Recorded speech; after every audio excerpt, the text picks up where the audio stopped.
Am I the a-hole for throwing out my sister's organ? My sister is always intentionally trying to be the odd one out in the family. Recently, she's had her first child and she decided she wanted to have her placenta taken by some woman and dried and treated so she could scatter it like ashes or plant it with a tree or whatever. She considers herself very witchy, which causes a lot of friction.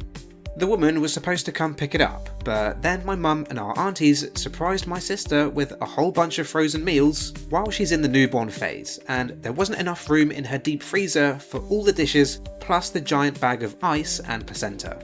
So my sister texted the woman and said it could be dropped off early. My mum essentially volunteered me to drop it off since it was on my way home. I picked up my husband on the way because he had a few drinks after work with friends and was being responsible. When he saw the cooler in the back, he looked in it and was extremely grossed out seeing the frozen placenta. After some discussion, he also made me realise it was really disrespectful to him and I to rope us into this because he has very strong beliefs in God. But there were also hygiene and health concerns my husband brought up. It got to a point where it was either he was going to get out of the car and walk, or the placenta needed to be out of the car. I texted my sister and our mum to come pick it up, but after ages without an answer, we ended up just throwing a towel. Now she's furious and has started making it other people's problem. I know it wasn't the nicest, but it also doesn't seem like that big of a deal. I offered to cover the deposit she put down with the woman who's going to process it, and I even got her a gift card to the witch shop she liked so much, despite it being against my values. She still claims, even after apologising, making amends and covering her losses, I'm an a**hole and she won't let me see my niece, and refuses to bring my niece to family events that I'm at, which is causing huge problems within the family. So she told me to post the situation here, and if it's hormones or sleep deprivation making her overreact, she'll let it go. If I'm in the wrong, then I don't know what else I can do that I haven't already done to make it up to her.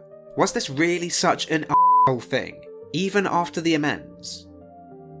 Absolutely it was. It's so not your place to decide what happens with it, especially because of your husband's drunken religious beliefs. There's a great response to this in the comments. You're the a-hole. You don't sound sorry. At all. You sound like you think she should just let it go. Why should she forgive you when you still don't think that what you did was wrong? Her beliefs on this were harmless. And, roped in or not, you did actually put the thing in your car and agree to take it with you.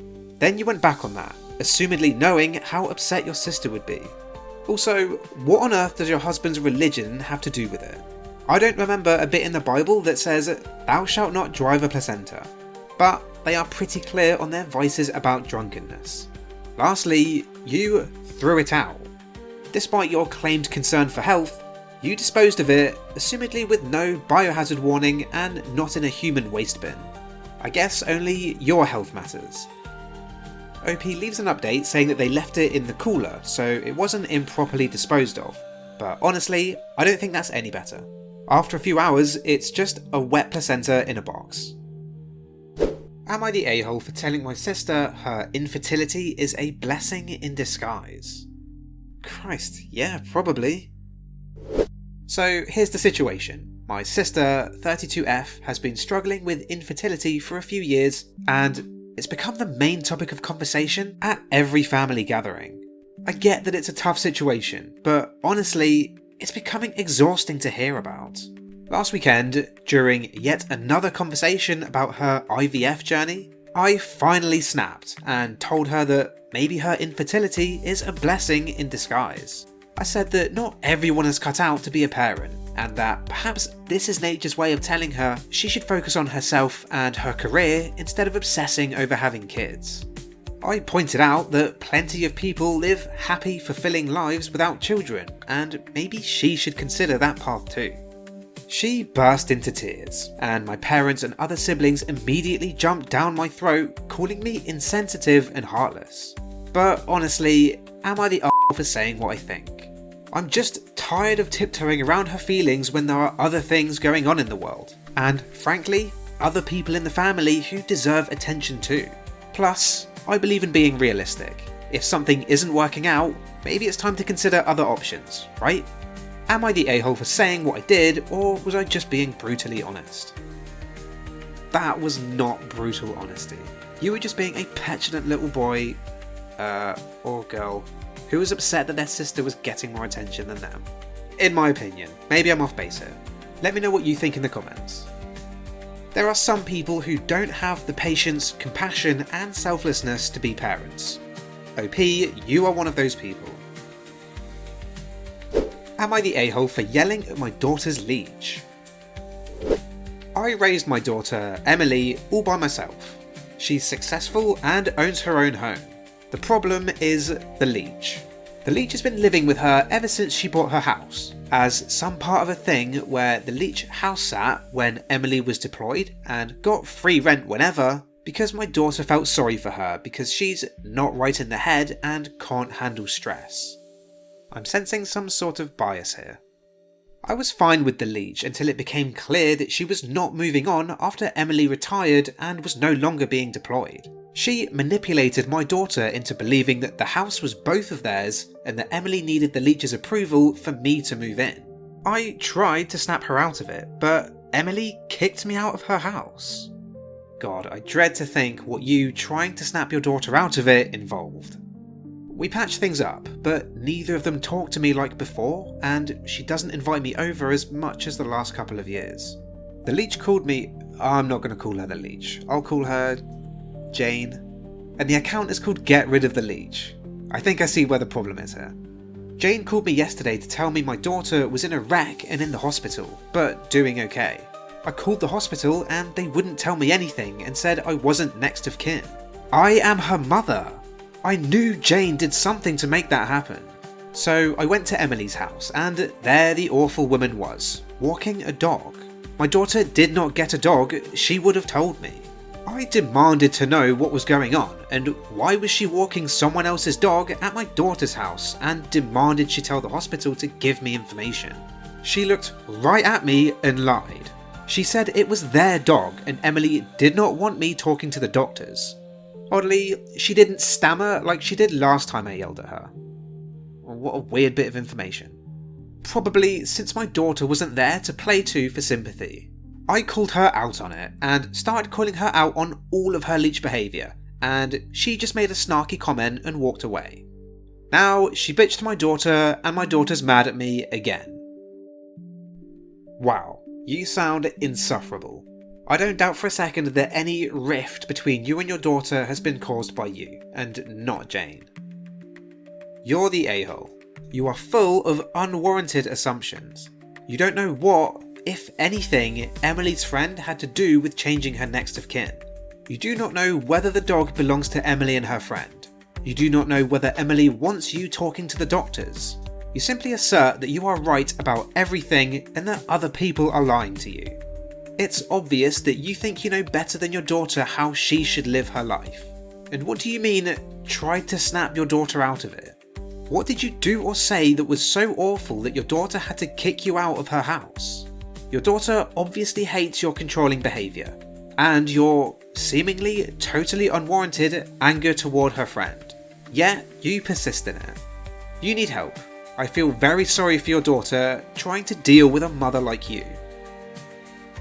Am I the a-hole for telling my brother-in-law to get over himself and to quit holding on to a 10-year-old grudge? My brother-in-law is a general contractor. About 10 years ago, my dad and my brother were building a deck at my parents' home. They asked my brother-in-law if they could borrow his skid loader, but he said no. They prepared the ground as best they could without the skid loader, but got to the point they couldn't go on without it. They went to my sister's house and asked again, but found out my brother-in-law went out of town. So they ended up talking my sister into letting them borrow it. So she took them down to his construction lot and they hooked it up to my dad's truck. This next part I'm not sure of since I don't know much about towing, but from what I was told, my dad's truck wasn't big enough or powerful enough to tow the skid loader on the dump trailer, so he lost control and wrecked them. The truck, the trailer, and the skid loader were totaled. The insurance was barely enough to cover the medical costs and his truck. There was none left to cover brother-in-law's stuff. When he got back to town, he exploded. He threatened to sue, and things just went downhill from there. My parents are not rich, and he wouldn't have gotten anything, so in the end, my sister talked him into letting it go. However, from that day on, he wouldn't have anything to do with our family. He doesn't come for birthdays, holidays, nothing at all. Next month is my parents' 50th anniversary, and we're planning a big family gathering to celebrate. We're also chipping in to send our parents on a cruise to Mexico because they've never been out of the country. I spoke to my sister about it the other day, and she said she's coming with the kids, but brother-in-law is not coming. I was fine with that, but when we were discussing their portion of the cruise money, I heard him yelling in the background to deduct their portion from the cost of the skid loader and the dump trailer. That pissed me off, so after my call with my sister, I called my brother-in-law and told him to get over himself. I told him that my dad and brother made a mistake, but that was 10 years ago and he needs to let it go. He said he'll let it go when they give him the money he lost. I told him he's an ass for holding on to a grudge and putting money in the way of a family relationship. My sister called me a few minutes ago and said they're not coming and that I was out of line. We argued for a bit, and that's where it stands. I don't think I'm wrong for telling him to let go of the past, but they're not coming to the anniversary party, so now I'm not sure. Honestly, I don't think the brother-in-law has any reason to forgive your family. They took his property after he told them they couldn't have it, destroyed it, and are now denying financial responsibility. OP goes on to say they owe him about £70,000 in total. In my opinion, if you borrow something, you're financially liable if anything happens to it. And if you can't afford to replace it if you break it, don't borrow it. If they treat him with so little respect, why should he owe them anything? So your parents stole a very expensive piece of equipment, broke it, didn't pay him back, and now you're asking him for money to send these people on a cruise. Did I get that right? Thanks for watching and thanks for listening. If you have any thoughts about any of these stories, please leave a comment. Don't forget to like and subscribe if you enjoyed this, and I'll see you in the next video.